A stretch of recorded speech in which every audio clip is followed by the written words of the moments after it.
Hai semuanya, Assalamualaikum warahmatullahi wabarakatuh. Terima kasih yang udah klik video ini dan selamat datang kembali di channel aku. Oke, untuk video malam ini aku akan ngebahas tentang kriminal lagi, dimana pada kasus ini tersangka utamanya sampai dinobatkan sebagai laki-laki paling berbahaya di negara Prancis. Tapi yang bikin gedek di sini tidak hanya tersangka utamanya aja. Kalau kalian nonton ini sampai habis, kalian bakal lihat betapa gedeknya kalian dengan kinerja polisi di sana yang sangat gitu ya, buat si tersangka utamanya ini dengan bebas keluar masuk penjara. Aku pas ngeriset kasusnya juga kok polisi Prancis kok begini gitu kan, kok bisa segegabah ini gitu loh dipermainkan oleh tersangka utama ini. Dan gak hanya itu aja, penangkapan tersangka utama ini pun terkesan sangat lama karena pada proses pencarian si tersangka utamanya ini, polisi harus memecah konsentrasinya dengan kasus pengeboman Paris pada tahun 1995 dan meninggalnya Putri Diana pada tahun 1997. Jadi buat kalian yang penasaran siapa sih sebenarnya tersangka utama dalam kasus ini, langsung aja kita masuk ke ceritanya. Oke, seperti biasa, sebelum kita masuk ke kronologi kejadian yang dilakukan oleh tersangka utama ini, apa aja sih kebejatan ataupun sesuatu hal yang sangat-sangat jahat yang dilakukan oleh tersangka ini, kita akan masuk ke sedikit latar belakang tersangka utama pada kasus ini. Tersangka utama pada kasus ini bernama Guy Georges. Guy Georges ini bernama asli Guy Rampillon yang lahir pada tanggal 15 Oktober 1962.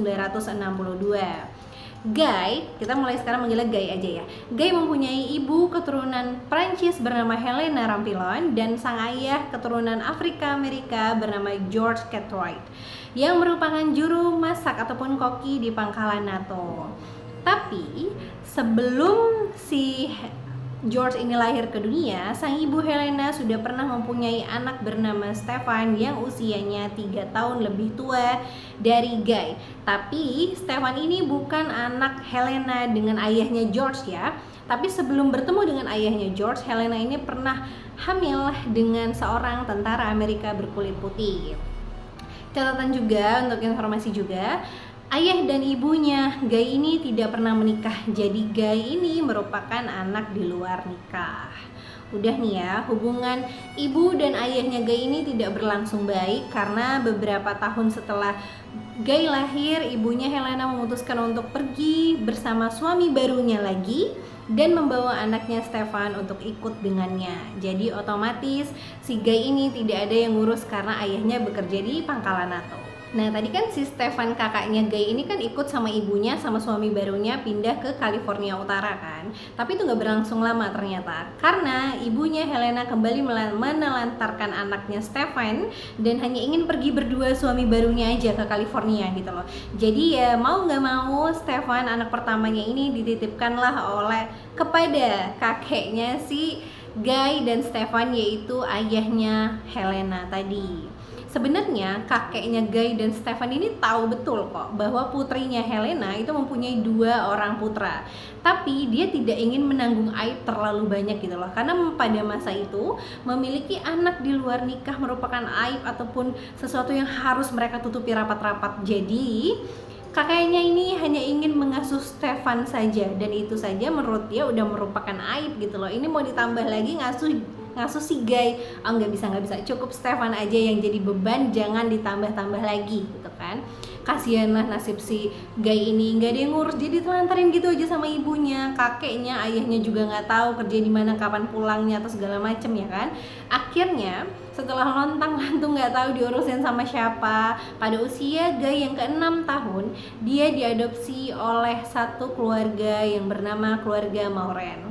Dimana keluarga Mauren ini memang keluarga yang bisa dibilang keluarga yang sangat baik karena mereka memiliki 12 anak asuh dan 7 anak kandung. Jadi dari sini kita bisa berasumsi bahwa keluarga Mauren ini memang keluarga yang sangat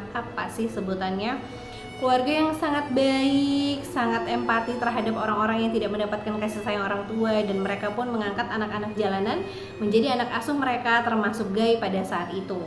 Tapi bayangan Guy kan dia diasuh nih oleh satu keluarga yang memang sangat baik dan sangat empati tinggi banget gitu loh ke anak-anak yang terlantar. Oh, aku pasti dapat kasih sayang dan cinta yang tidak aku dapatkan dari ibuku dan ayahku dulu.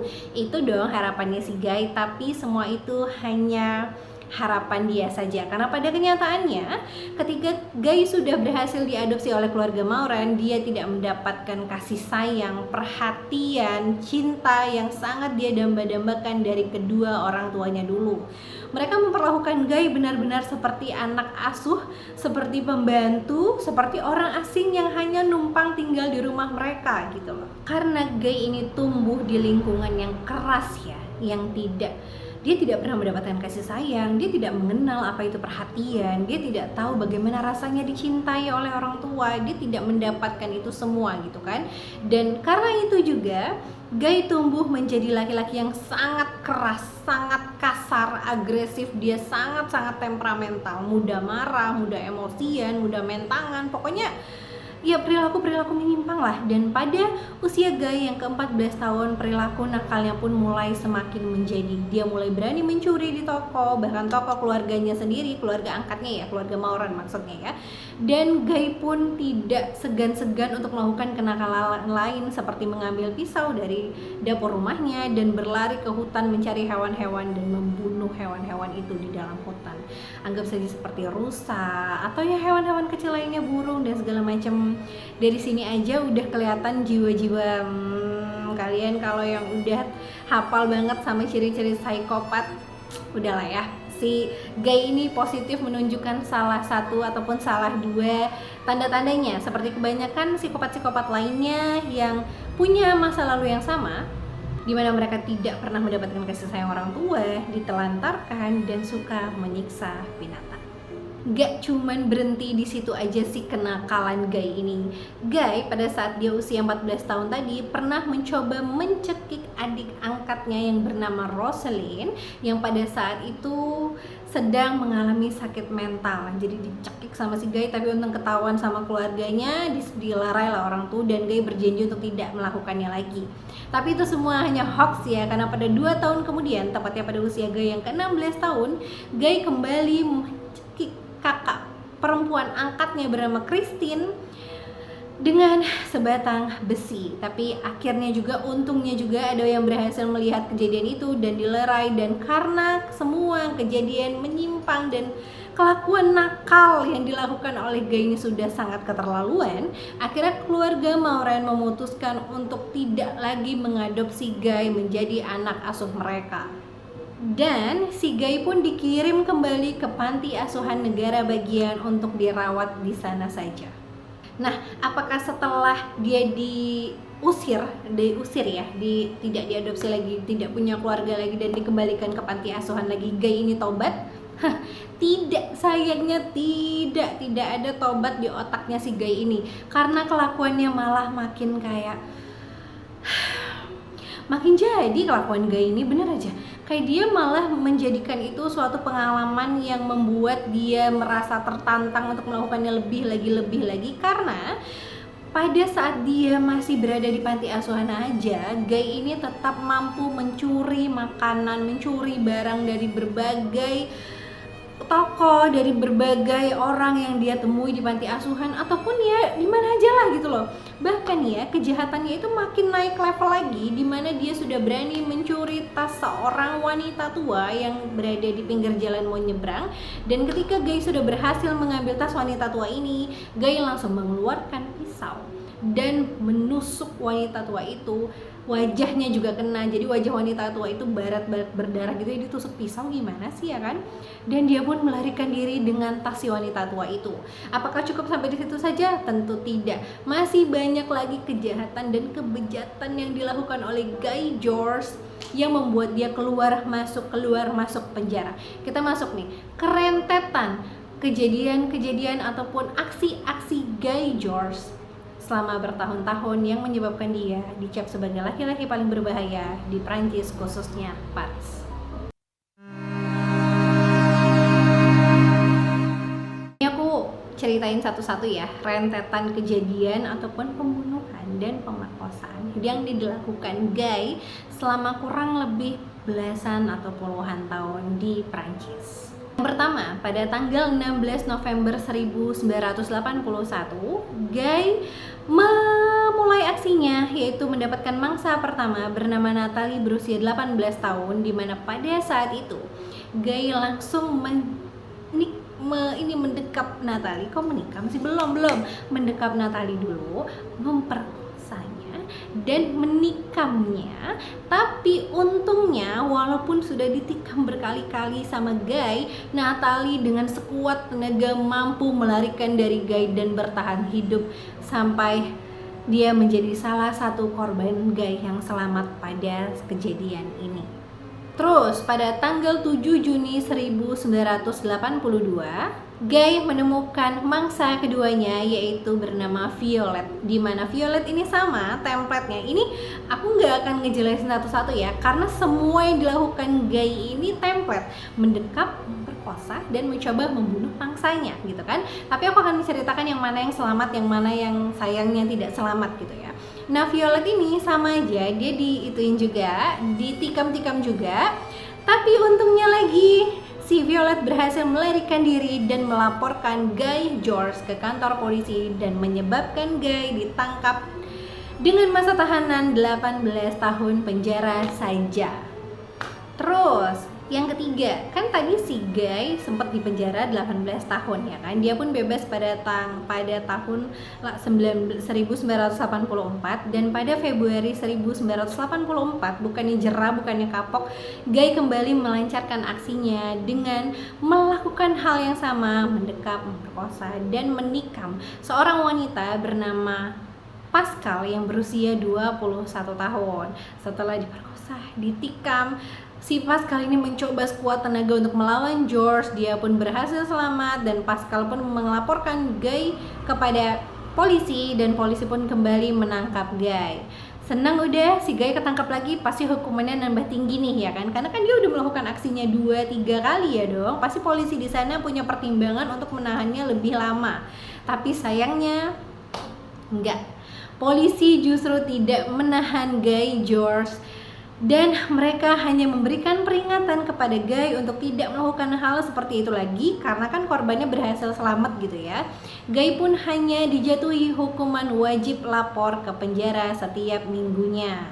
Kesel? Udah kesel belum? Tahan, masih ada lagi. Terus yang keempat, Guy kan terus nih wajib lapor ke polisi kan. Itu berlangsung berapa tahun loh, sampai tahun 1994, tepatnya pada tanggal 22 Februari, 22 April 1994, Guy kembali melakukan hal yang sama pada mangsanya yang bernama Eleanor D.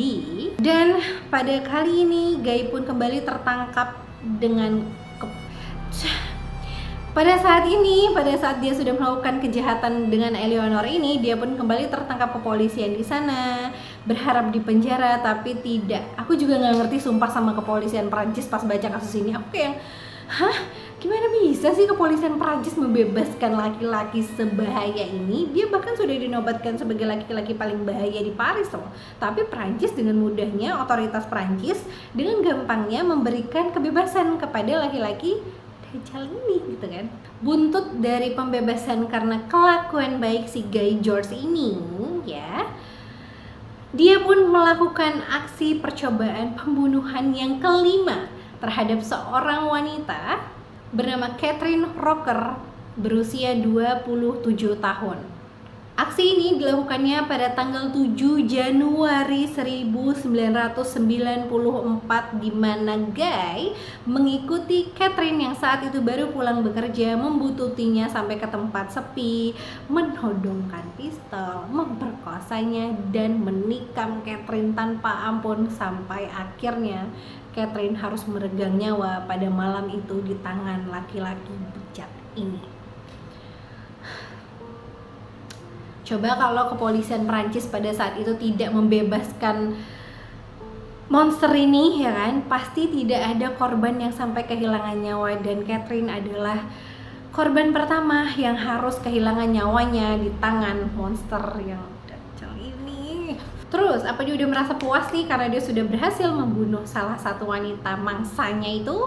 Tidak, sayangnya tidak. Karena lebih tepatnya 6 hari setelah dia melakukan pembunuhan terhadap Catherine, dia kembali membuntuti seorang wanita bernama Annie L yang bekerja di salah satu radio di Paris, membuntutinya, melakukan aksi-aksi yang sama aja, menodongkan pistol, memperkosa dan membunuh Anne pada saat itu juga. Udah dua nih nyawa hilang melayang karena melepaskan Guy berkat kelakuan baik di penjara. Ingat gak sih kalian, Guy ini kan harus wajib lapor setiap minggu kan. Setiap minggu nih dia rajin lapor terus nih ya kan. Sampai ada di mana Guy tidak lagi melakukan wajib lapor karena dia berangkat ke kota lain di Prancis. Tepatnya pada tanggal 24 Januari 1994, Guy pun berangkat nih ke kota baru mencari bangsa barunya, tentunya masih di negara Prancis ya. Begitu sampai di kota barunya, Guy pun melakukan aksi bejat ketujuhnya, mencari mangsa ketujuhnya, di mana dia mendapatkan seorang mahasiswa yang baru berusia 19 tahun bernama Pascal Escarfeil. Ini Pascal lagi tapi beda ya dengan Pascal yang pertama tadi. Di mana dia langsung melakukan aksinya tepat pada saat dia tiba di kota itu pada Januari 1994. Jadi ini ada ceritanya sedikit ya. Jadi ceritanya si Guy ini membuntuti Pascal dari dia pulang kuliah dari tempat dia bersekolah atau berkuliah gitu kan di sana, dan membuntuti Pascal sampai dia berada di depan pintu rumahnya. Ketika Guy memastikan kalau Pascal memang sudah benar-benar berada di depan pintu rumahnya dan memastikan kanan, kiri, depan, belakang tidak ada orang yang melihat aksinya, Guy pun langsung mengeluarkan senjata tajam, mendekati Pascal dan langsung menodongkan senjata tajam itu di belakang tubuhnya Pascal. Dia pun mengancam Pascal untuk mengikuti maunya, tidak berteriak dan tidak melakukan pemberontakan sama sekali. Karena Pascal ketakutan, namanya masih sekolah, masih jadi mahasiswa yang mahasiswi ya kan, otomatis dia takut dong, mana malam gelap dan segala macam gitu kan.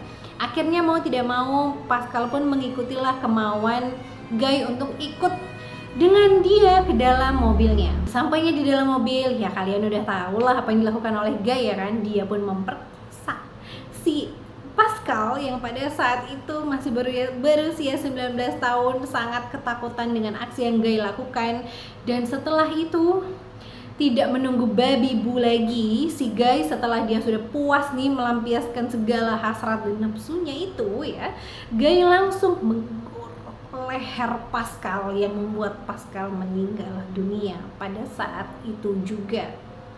Dan setelah melakukan itu, dia balik lagi dong ke kota sebelumnya. Dia balik lagi ke kota di mana dia harus wajib lapor tadi dan melakukan aksi wajib lapor lagi seperti biasanya. Seperti dia tidak melakukan apa-apa, padahal dia baru saja membunuh seorang wanita dengan sangat bejat. Udah nih wajib lapor terus ya kan.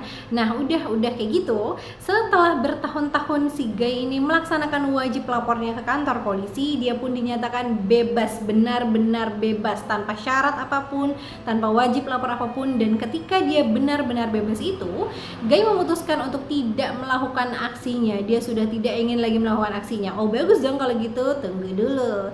Guy hanya bertobat ataupun cuti dari aksinya selama 10 bulan saja. Karena setelah 10 bulan itu, lebih tepatnya pada tanggal 8 November 1994, Guy kembali melakukan aksinya lagi di kota itu. Korbannya bernama Elsa Banadi, berusia 22 tahun. Dan Elsa ini merupakan salah satu yang meninggal dunia juga di tangan Guy, di mana Guy memperkosanya lagi dan membunuh Elsa di garasi bawah tanah rumah gadis ini. Terus dia langsung lagi melancarkan aksinya, aksi ke-9-nya, mangsa ke-9-nya bernama Agnes Nikam yang saat itu berusia 32 tahun, di mana aksi ini dilakukan Guy pada tanggal 9 atau 10 Desember 1994 di sana. Sama saja Guy juga melakukan hal yang sama, menodong, menikam, memperkosa dan menghabisi nyawa wanita ini dengan ya sama lah, template itu sama-sama aja sebenarnya ya kan, menodong, memperkaos, dibunuh, menodong, diperkosa, dibunuh, atau enggak ditikam terus orangnya berhasil kabur gitu kan. Nah, karena sudah bertahun-tahun nih ya Guy melakukan ini, dan kayaknya orang-orang di Paris, orang-orang di Prancis itu udah sadar nih, kok kayaknya wanita-wanita di negara kita, di kota-kota kita ini menghilang ya satu persatu ya, kok makin berkurang aja kayaknya laporan populasi wanita di sini, terus kok makin banyak aja laporan orang hilang di kepolisian gitu kan. Nah, karena sudah mulai dicurigai banyak orang, barulah nih ya media, wartawan, dan orang-orang berbondong-bondong untuk menaikkan berita bahwa ada seseorang yang berbahaya yang mengancam nyawa wanita-wanita di sana. Dan berita ini dinaikkan pada awal tahun 1995 setelah bertahun-tahun Guy dengan bebasnya melakukan aksi kejamnya.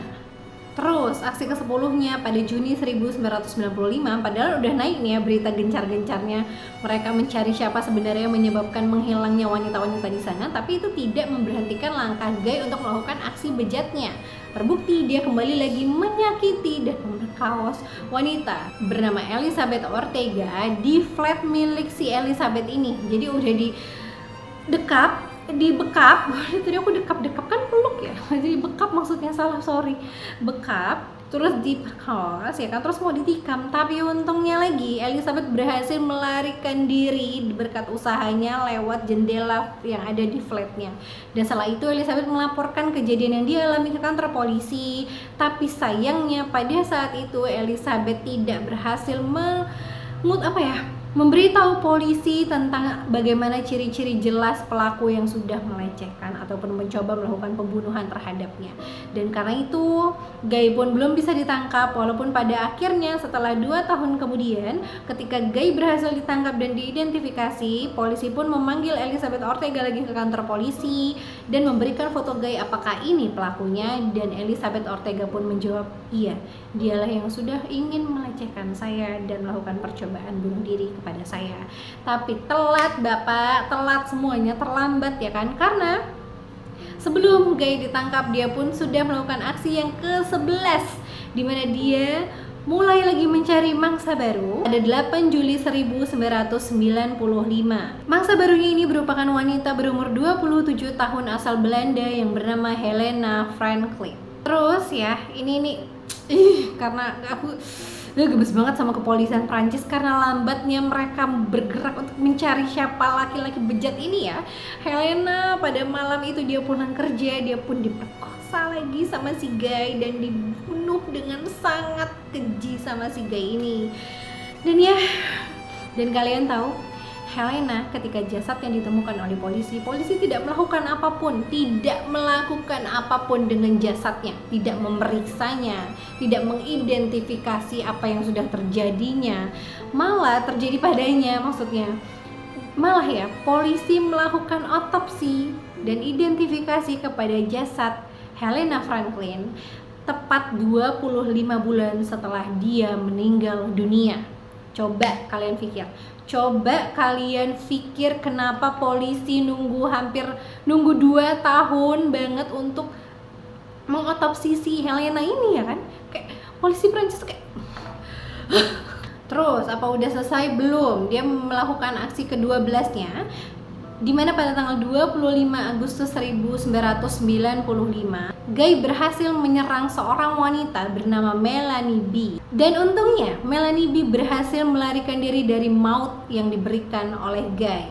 Ketika semua rangkaian kejadian ini sudah terjadi, kabar desas-desus penyerangan para wanita di Prancis, Paris sudah sangat menggemparkan warga di sana. Mereka sudah pada takut ya kan, sudah pada kalang kabut, ini siapa sih sebenarnya monster yang menyakiti para wanita di Paris, Prancis ini? Siapa sih sebenarnya laki-laki bejat yang meneror nyawa-nyawa mereka dan melecehkan mereka semua? Sudah pada heboh nih kan, barulah nih media, polisi mulai serius mencari siapa pelakunya. Ternyata nggak cuma di negara Konoha aja ya nunggu viral baru dicari gitu kan, ternyata juga di sana begitu ya. Kayak, dan ini pun kan tahun 90-an gitu loh, kayak yang Ditambah lagi seperti yang aku bilang di awal, pencarian ataupun konsentrasi polisi tentang menemukan siapa monster bejat yang melukai, membunuh dan melecehkan para wanita di kota mereka itu, ya kan, siapa nih kan? Mereka pun harus melupakan itu sejenak karena terjadinya pengeboman di Paris pada tahun 1995 dan meninggalnya Putri Diana pada tahun 1997. Pasti kepolisian di sana pada apa ya? Pada memecahkan perhatian mereka kepada hal-hal yang jauh lebih penting daripada kasus pencarian si monster itu. Padahal sebenarnya pencarian monster itu tidak bisa dianggap enteng juga ya kan? Karena dia melibatkan nyawa para wanita di sana gitu loh. Apa kepolisian yang terlalu, aku juga nggak ngerti sih. Mungkin karena mereka disuruh juga memusatkan perhatian pada dua kasus-kasus yang membahayakan lebih banyak nyawa atau gimana, who knows. Karena oke lah ya, pengeboman di Paris pada saat 1995 dan meninggalnya Putri Diana itu tidak ada yang menginginkannya dan tidak akan tahu juga itu bakal terjadi gitu loh. Tapi hello Pak Polisi, sebelum semua peristiwa musibah itu terjadi, kemana kalian tidak mencoba mencari siapa yang menggemparkan dan menghilangkan nyawa belasan wanita di Paris? Iya dong, ya kan? Karena Guy merasa polisi sedang terpecah konsentrasinya, pusat perhatiannya, Guy pun semakin bebas dong untuk berkeliaran dan melakukan aksinya. Lebih tepatnya pada bulan September 1997, Guy kembali melakukan aksi penyerangan pelecehan kepada seorang wanita bernama Magali Siroti berusia 19 tahun, tapi untungnya lagi wanita ini berhasil kabur dan melarikan diri. Terus 5 hari setelahnya Guy pun kembali melakukan aksi kepada seorang wanita, menyerangnya, melecehkannya, tapi untungnya lagi wanita ini berhasil melarikan diri. Dan korban terakhir Guy ataupun aksi terakhirnya dia lakukan lebih tepatnya pada tanggal 16 November 1997 di mana korbannya bernama Estelle Megot berusia 25 tahun. Guy menyerangnya, memperkosanya, tapi sayangnya wanita terakhir ini berhasil dihabisi nyawanya oleh Guy George. Terus, udah selesaikah semua proses kejahatan Guy? Udah sih sebenarnya, tapi yang bikin gemes itu tidak hanya tidak hanya kelakuan Guy yang bejatnya nauzubillah min dzalik, tapi juga kerja polisi yang kayak acak awut awur-awuran, kayak menganggap nyawa-nyawa orang tuh kayak masih bisa dipertimbangkan nanti gitu loh. Padahal kan wanita-wanita ini sebenarnya bisa diselamatkan di awal kalau mereka tidak memutuskan untuk membiarkan George keluar. Guy George maksudnya keluar masuk penjara. Ya dong, ya kan? Ya dong. Pasti kalian punya pemikiran sama deh kayak aku. Sampai karena udah gerem banget, ibu dari salah satu korban yang dibunuh oleh Guy ini bertindak lebih agresif, lebih ini lagi karena dia frustasi dengan kinerja polisi di sana gitu loh. Ibunya salah seorang korban ini pun menghubungi media dan membuat berita yang sangat menghebohkan dan mengguncang Paris pada saat itu. Dia mengumumkan bahwa ada monster yang berkeliaran di Paris membunuh. Pokoknya kata-katanya tuh benar-benar dibuat seheboh mungkin yang buat warga dan masyarakat itu benar-benar gempar dan ketakutan. Dan karena itu juga lah polisi pun dituntut, dipaksa, dijejel-jejelin gitu ya, kayak manapun caranya kamu harus mendapatkan monster itu sebelum ada korban lagi gitu kan, dengan pressure yang sangat luar biasa dari semua masyarakat Paris, Prancis. Polisi pun bergerak semakin cepat, mau tidak mau ya mereka bergerak semakin cepat lagi. Dan pada saat itu DNA kan belum secanggih sekarang gitu loh.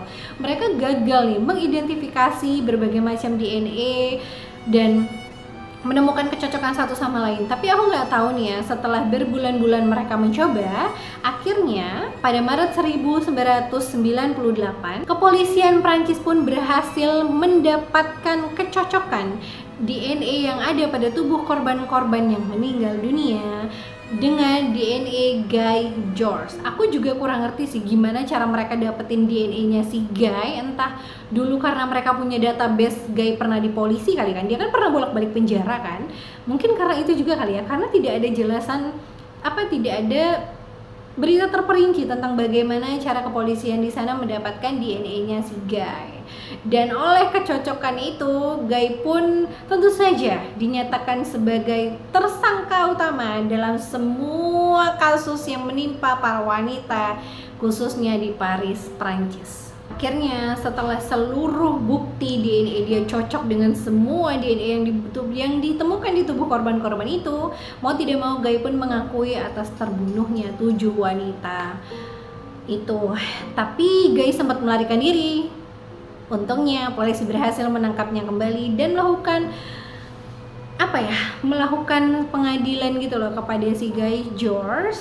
Tapi ini ada yang menarik nih dari salah satu pengakuan kepolisian di sana yang bernama Martin Montel yang bekerja sebagai Direktur Unit Kejahatan Barat atau Brigade Kriminal, di mana dia bilang, ya kami memang mengelak dari hukum. Cara kami mendapatkan DNA dari Guy itu memang mengelak dari hukum. Kami melanggar peraturan-peraturan yang memang ada di kepolisian untuk mendapatkan siapa dalang dari semua kasus mengerikan ini. Toh akhirnya juga pelakunya tertangkap dan perilaku kami akhirnya dibenarkan juga kan, karena demi menegakkan keadilan dan benar-benar mendapatkan gitu loh siapa tersangka di balik semua kejadian mengerikan ini gitu katanya. Tapi nggak apa-apa sih sebenarnya. Kalau menurut aku melakukan hal yang melenceng dari peraturan asalkan itu untuk mendapatkan kebenaran, it's okay aja kan. Tapi maksudnya ini di ruang lingkupnya kalau kejadiannya begini ya, kalau kejadiannya udah sangat mengerikan daripada lempeng-lempeng gak kerja pasrah gitu kan, itu yang lebih parah. Aku lupa bilang ya, dimana Guy ini ditangkap sama polisi kan, tepatnya pada tanggal 26 Maret 1998. Guy ditangkap oleh seorang polisi yang sedang melakukan pengintaian, tapi dia bukan ngintai Guy George ini sebenarnya. Polisi ini mengintai kasus lain, mencari pelaku lain, tapi kebetulan dia berada di wilayah di mana si Guy ini berada gitu. Jadi mau tidak mau dia menangkap Guy, meringkus Guy dulu pada saat itu di stasiun dan membawanya ke polisi yang berwenang tentang kasus Guy ini. Terus pada 19 Maret 2021 akhirnya pengadilan atas Guy George pun dilakukan. Tapi di pengadilan ini Guy ini mau bertingkah. Dia menarik semua pengakuannya. Dia mengatakan bahwa pada saat itu dia ditekan oleh kepolisian untuk mengaku. Dia tidak tahu apa-apa. Dia tidak melakukan kejahatan apalagi sampai membunuh wanita di sana. Dia hanya dipaksa mengakui agar kinerja polisi selesai begitu saja. Tapi tentu saja tidak ada yang mempercayai semua omong kosongnya. Bisa-bisa ya dia malah nyalain polisi ya, mentang-mentang polisinya agak kurang becus. Dia selalu menyangkal keterlibatan dia terhadap 7 korban wanita yang terbunuh di Prancis pada saat itu. Tapi pada saat persidangan terakhir pun dia pun mengakui bahwa dialah yang bertanggung jawab atas hilangnya 7 nyawa wanita di Prancis pada saat itu, dan dia memohon maaf sebesar-besarnya kepada seluruh keluarga wanita yang dia hilangkan nyawanya. Terus dia bilang nih, si Guy ngomong nih kan di pengadilan, di persidangan terakhirnya dia ngomong gini, saya akan menyakiti diri saya sendiri. Saya berjanji saya tidak akan pernah keluar dari penjara ini. Anda semua boleh tenang karena saya akan menerima hukuman setimpal atas semua perbuatan saya. Meskipun kalian semua tidak dapat menerimanya, saya tetap mohon maaf sebesar-besarnya tentang semua yang saya lakukan kepada salah satu anggota keluarga dari kalian semua. Terus pada Kamis 5 April 2001, Guy dijatuhi hukuman penjara seumur hidup dan dia diperbolehkan mengajukan pembebasan bersyarat setelah 22 tahun berada di penjara. Jadi kemungkinan Guy bebas di tahun ini. Menurut kalian gimana kasus kali ini?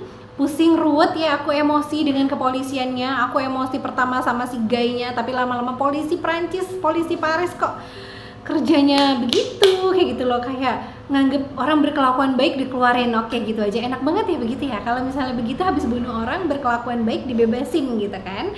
Menurut kalian gimana kasusnya? Komen-komen di bawah ya. Dan mau nangis darah pun Guy meminta maaf kepada keluarga para korban itu tidak dapat menggantikan seluruh rasa sakit dan sedih, hancur, lebur, kesepian yang para keluarga korban alami yang ditinggalkan oleh korban yang dibunuh tanpa alasan oleh si Guy George ini, ya kan? Oke, segitu dulu videonya, panjang banget ya pasti ya, semoga nggak bosan nontonnya. Terima kasih udah nonton video ini, klik like-nya kalau kalian suka, jangan lupa komen dan saran di bawah. Aku tungguin ya. Terus yang udah nonton belum subscribe, yuk klik dulu yuk subscribe-nya dan nyalain tombol notifikasinya supaya kalian gak pernah ketinggalan update terbaru dari channel aku. Dadah, sampai ketemu lagi. Bye bye.